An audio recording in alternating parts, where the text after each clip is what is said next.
start of a rainy start of Lake 2 on this adventure. Been raining all morning, a lot of lightning, a lot of wind. I'm in my rain gear.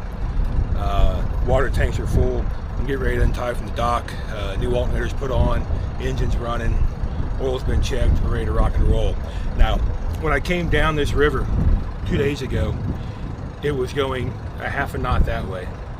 And now out there, it's ripping going this way, but where I'm at, it's turning around and going back the other way under my boat. I got an eddy. I can look at the water right at the boat going that way. Look out there, it's going this way. So I gotta, and the wind's blowing towards the dock. So I gotta get away from the dock, and I got that little cutout in front of me.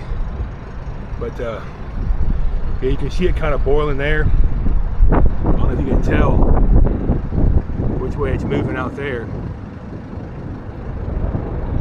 But if you go under the back of the boat, I was back here, well, you can't tell, but I could see sticks coming up the river. So there you go, typical river eddy. And that's nothing. When I get to the Mississippi River, it's gonna be boiling.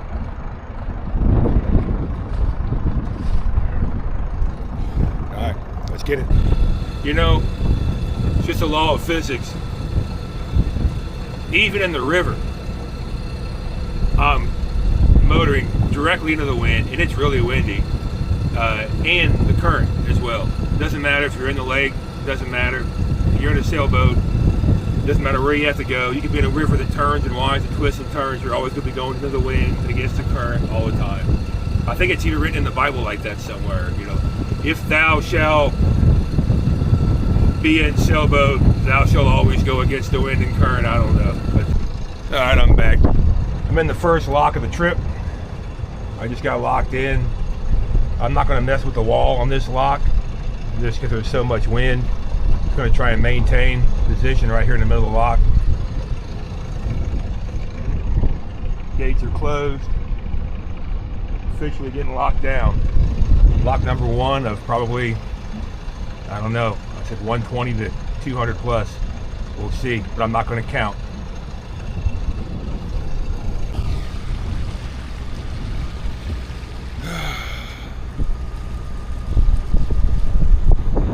I wanted to show you this.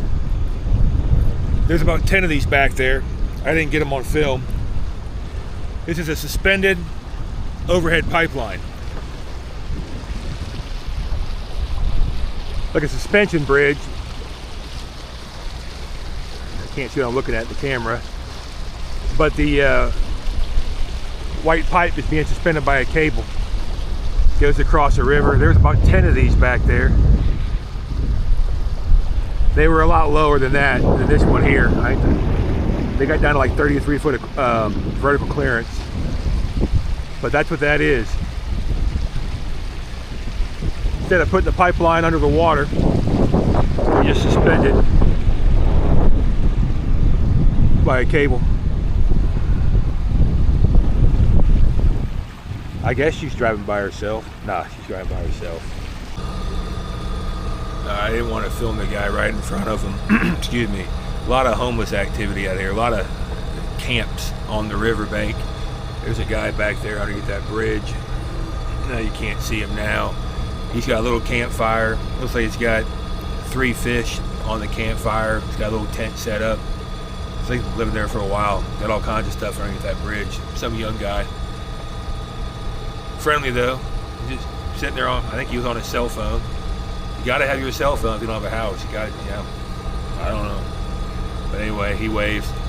He's cooking lunch.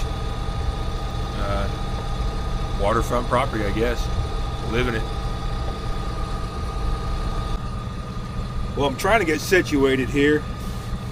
It's getting kind of tight. Trees there. Trees there. I got a boat coming up behind me. More bridges ahead of me. Yeah, I'll just drive the boat from here. The wheels right here. I'm on autopilot. I can control my headings right here. Steer the boat with one finger. And I don't know. I'm working hard. I think I might mount. Well, I got Netflix and stuff on my chart plotter, so I can sit here and watch movies, but I may have to get a big TV and flip down right there. Watch, you know, I got the speakers behind me. They're Bluetooth up here, and get some serious surround sound going. Some nice movies right here. I'll work on that. Get back to you about that. All right. Up ahead is a towboat. There's he's sideways in the river. I'll show you what's going on. I don't know if you can see him or not. I don't want to get too close. I just talked to him on the radio. He's T-boned against those that fleet there, tied off. There's 2 barges wide, tied to the bank. He's going to pull one out in the middle, I think, and drag it out and go southbound. So I just talked to him on the radio. I'm going to stand by, I don't know, 3 to 5 minutes, he said, and get a hold of that thing. I won't get too close to him, but hope you can see him. But it's a navigable waterway, and it's tight, so I got to deal with that. It'll open up eventually. The river gets pretty wide. Not here. It's very tiny here, but eventually it'll open up. I won't deal with this, but that's it. Traffic jam. Whew! That was close. All right, so you can't see it, but there's a plaque in that wall over there. Something like 1835. This canal was made. So I was down there, decided I wanted to get a picture of it for you guys, and for me as well. So I spun around 100 different times, you know, in this little 0.7 knot current.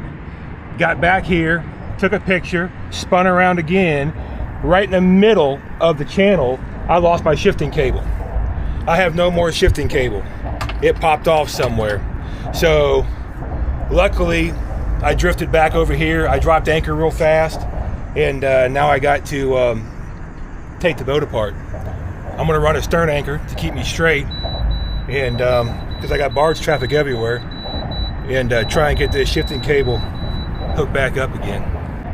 All right, so anchor's down. I drifted over here behind this barge. I took the dink out there, and I tied a rope to a mooring line out there. I put the dink next to the boat, so as it, you know, smashes against that rock, the dink's going to take the blow. These guys aren't stopping, and I'm dead in the water here. I checked the shifting cable at the transmission. It's fine. It's disconnected down here. I got all this apart.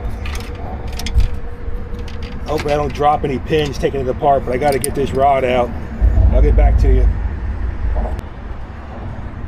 Well, I got a pin in my mouth. I got that. This is where the shifting cable connects to the shifting lever here. The I don't have a head mount on. The thread on the end of the shifting cable, it snapped off inside here. So we'll see if I can hook it back up, see if it works. If not, I got to get creative, get the TIG welder out, and weld that piece to the other piece. Ugh, I'm in a bad spot to be doing this. All right, so I just fished this rope down in there. I pulled the cable up. I got the connection rod back on it. I don't know how short it is. So we're gonna hook it up and find out, see if it will shift or not. This is where I'm working at. There's my compass down here. Got it all apart. All right. So, my flashlight at.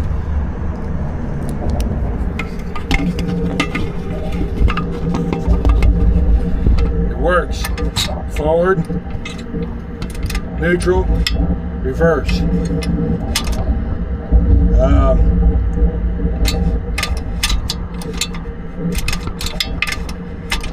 I got maybe, I don't know, a ½ inch of threads in there. This is what broke off inside there. I probably have half of that thread it in. That was almost bad. So I'm gonna get a picture of that plaque, because I came back for that plaque, but I was forward, reverse, forward, reverse, forward, reverse, trying to do a 20-point turn right here. And I lost it. It snapped right in half, right in the middle.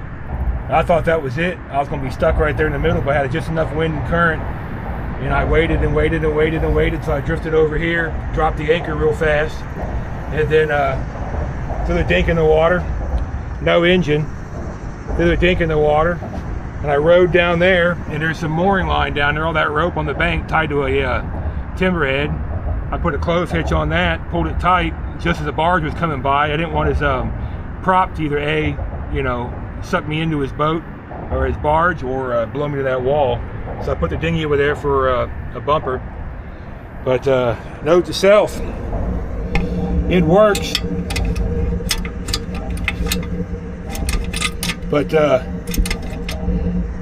better order a new one. I'm gonna order a new one tonight. Whew. All right, I'm not keeping the camera on my head while I'm doing this, but it's back together. Sorry, it's back together. I'm not gonna lie. If you were at the marina where I started, you might recall me complaining or making a comment that I didn't like the shift cable. It didn't shift right. It always felt kind of funny. Well, now it feels great. So maybe the shifting cable was 1 inch too long, and that's why it snapped in half. Could be. It may be a good fix. I don't know.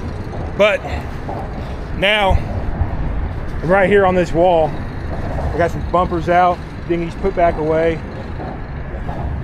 I'm gonna try and pull the anchor up, but it's gonna kick my ass into that wall. I know it is. It's gonna be, it's not gonna be fun. But we're back in business. We're operational. All right, find you in a bit. I gotta find my life jacket. I feel naked without it. I think it's down, yeah, it's downstairs.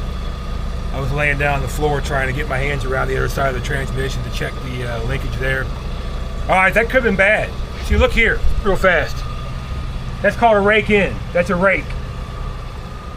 If I were in front of a barge, even a stationary barge, not moving, and that would have happened, and I would have been stuck in drive and forward, full throttle, and couldn't get out, just had to kill the motor, I'd be going. I would be going for quite a ways. That would eat me up. That eats up boats all the time. You'll hit that and get sucked right down underneath the barge, and you're done. You're toast. It's done. So that could have been bad, extremely bad. Yeah. Now I'm going to have it in the back of my mind. Is it going to break again? Honestly, the way it feels, I think it was too long to begin with, because it feels a lot better now. It really does. So maybe every time I put it in reverse, no, it would pull it up. Every time I put it in drive, it would push it down. I was kinking it, I think, originally, and didn't know it. And it just kinked so many times, it just snapped off the end of it. But I got it on there tight. I got the nut tight. It seemed to work just fine, but that could have been all bad, very bad. So somebody asked me earlier, I'm not going to say any names, about my life jacket. I'm going to put it back on, but you never know. If that would have been in a like coming right up here, right directly in front of me is the raking of a barge. If 100 feet from now that would have happened, then you would have no choice. But well, we're not going. There's not that much current to probably suck me under. But it just happened recently. I forget where it was at. Recently, a bunch of kids died. Sailboat got sucked underneath the raking of a barge. But yeah, you never know. You may have to abandon ship quick, very fast. So keep your life jacket on at all times. Whew. All right, let me find mine. I want to get a little tighter, a little more open area here, because the anchor's still out, the fenders are still out, spike poles are still out. I want to start putting things away, but I don't want to do it in this tight area here. But here, look. So, let me zoom in. Yeah, just recently in the news, a sailboat went underneath a raking of a barge, and quite a few people died. I think it was just a few months ago. But yeah, if your shifting cable were to go out and you're full blow, just full go forward, you got to crash and burn somewhere or abandon ship quick, because that right there is a eater. That is a ship eater right there, especially in swift, fast moving current. Just reminds you of a giant game of Pac-Man. You know, I'm stuck in this little tiny canal, I can't go anywhere, and things like that are out to eat you. All right, enough rambling. Let me find my life jacket. So I heard about this. Yeah, we're on 2-power zoom. See if you can make that out.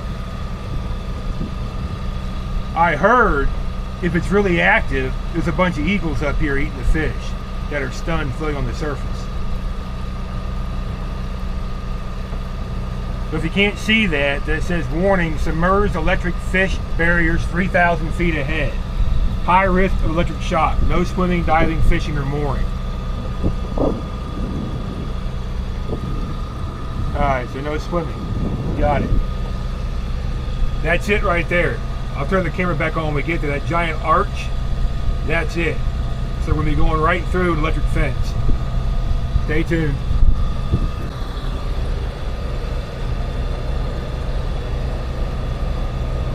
Alright, sign says danger entering electric fish barriers. High risk of electric shock, no swimming, diving, fishing, or mooring. Well, I mean, monofilament fishing line is going to be non-conductive, but I use braided fishing line. So I guess, yeah, in theory, if you got braided fishing line and you toss it in the water and it's wet, you touch that wet fishing line, it's going to get you. Alright, so I turned the side scan on. I probably should be using a different channel. That's the wall to my right. Oops, sorry. I want to see what it looks like underwater. I'm probably going too fast. Get a good image of it. We're going under it now. This is it here. Going under it. See if we can see it. Oh, I'm drifting off to one side. That's the other side of the channel over here. No. Yeah, I don't know what it's supposed to be underwater. If it is underwater, it may be on both sides of the channel. That may be it. It may just be on both sides, sending a current across. I thought it might be like a exposed cable down there or something with chains in the mud. I didn't know. All right. That's it. All right.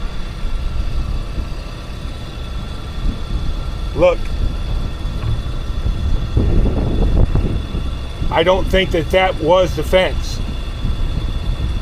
I think that was just marking entering the electrical, I don't know, generating conductive fence, electric fence area, because I looked over here and on the wall you have these little red markers with blue strobe lights on them everywhere on the wall. So maybe these are the fence? I'm not sure, because I can see these underwater sometimes.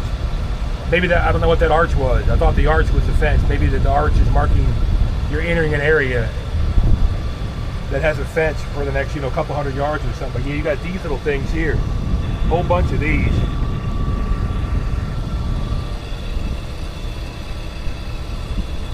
Yeah, that's it right there. Looks like a mat going across it. Let me change channel here. Zigzagging everywhere. Get a look at this one here. Yeah, look to the structure, the mat. That's got to be the electric fence.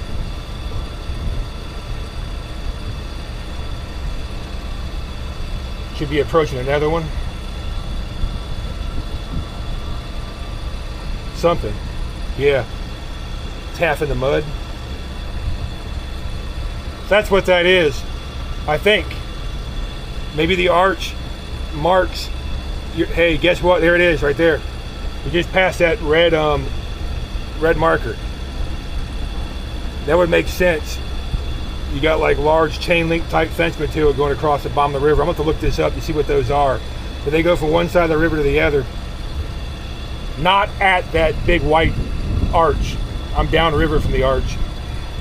All right, I just caught that. Thought that was interesting. All right. If that sign right there, when we pass it, says something about electric fence, that's what that is.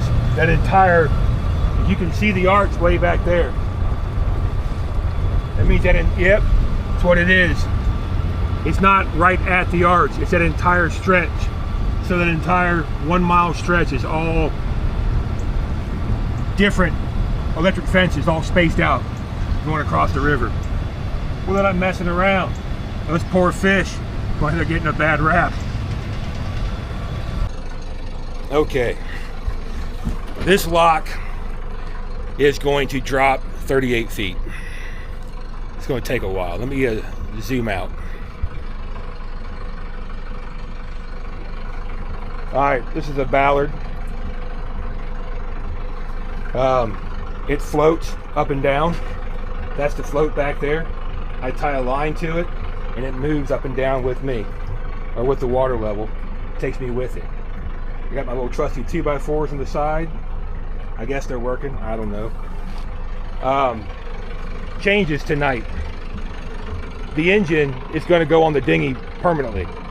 I don't keep it on the dinghy when I'm sailing, because when I heel over it drags in the water. So the engine is going to go on the dinghy permanently, because that's going to get killed one day. It's going to die. The kayak, look at that. It's touched the wall 2 or 3 times. The kayak's got to come off. It's going to have to go on the front of the boat. It's going to have to go up here somewhere. That's going to bust up my solar panels and all kinds of stuff. So that's the changes I'm going to make tonight. Shifting cable feels good. Still kind of has me on edge because I was stuck. I was stuck in gear going forward. I couldn't get out of gear, so I had to kill the engine real fast and kind of steer into the current before I dropped anchor. It's kind of a mess, but that's that. Sun's going down in the background. I should make it to Juliet tonight, hopefully. If not, I got radar. I can go, I can motor at night. But this is going to take a half hour at least, I would think, maybe 40 minutes. There's going to be a gate. That gate down there opens. This gate over here drops vertically. It'll come out of the water. It'll raise straight up. It's just a wall. It's not a gate. It'll lower back down again. All right, enough rambling. But that's the game plan. Engine on, kayak off. Hey, little tiny towboat. Look at that. Little towboat. That's awfully cute.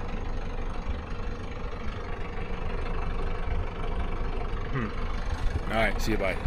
All right, sorry, the lock master's talking to me. All right, so we're going down. You can see the lock wall is nasty. That's why I got the 2x4s. My bumpers would be covered in mud. But you can see how far we've come down. Look at the water line. The top 5 feet is dry. We've dropped all that. That's all wet concrete. There's a gate leaking.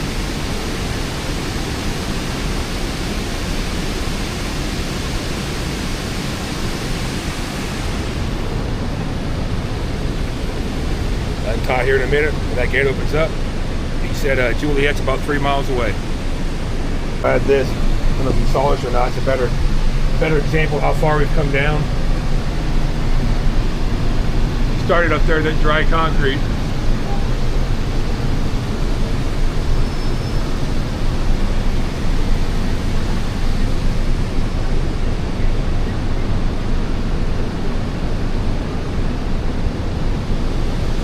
I'm the only one in here.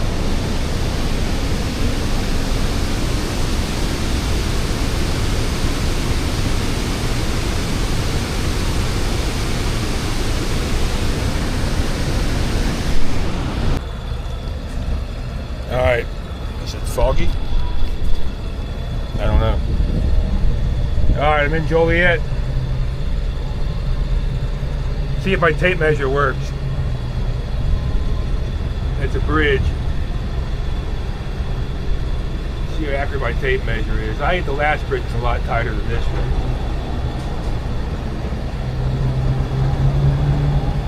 Whoa.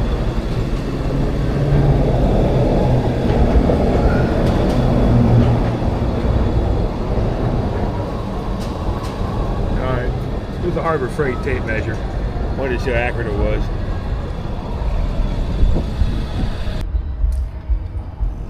Alright, I'm in Joliet. There's a great big festival going on over here. It seems to be Spanish. I'm just saying that because it's a band and they're singing in Spanish. People in cowboy hats all over the riverbank, the boardwalk there. So I may go over there and get a street corn. You know they're going to have street corn. You know they are. So here at the wall here, yeah, shut my lights down. But these guys are, the guy in front of me is not doing a loop. He's going somewhere else. But everybody ran over, helped me grab a line and tie up. So friendly group. So that's that. I needed to come here. I'm meeting the old lady's brother. He has a little care package for me. I don't know what all is in it, but I know my dive suit's in there. I need my dive suit, my wetsuit. So I'll meet him in the morning and continue on. So that's that. I'm going to probably upload this video. There's a whole bunch of little tiny pieces I took all day, different things I saw, and we'll see. I don't know. We'll see. I'll try to make them short to what I'm saying. I don't want to make them, that last one was way too long. So I'll make little short videos here. That's that. All right, guys. Good night.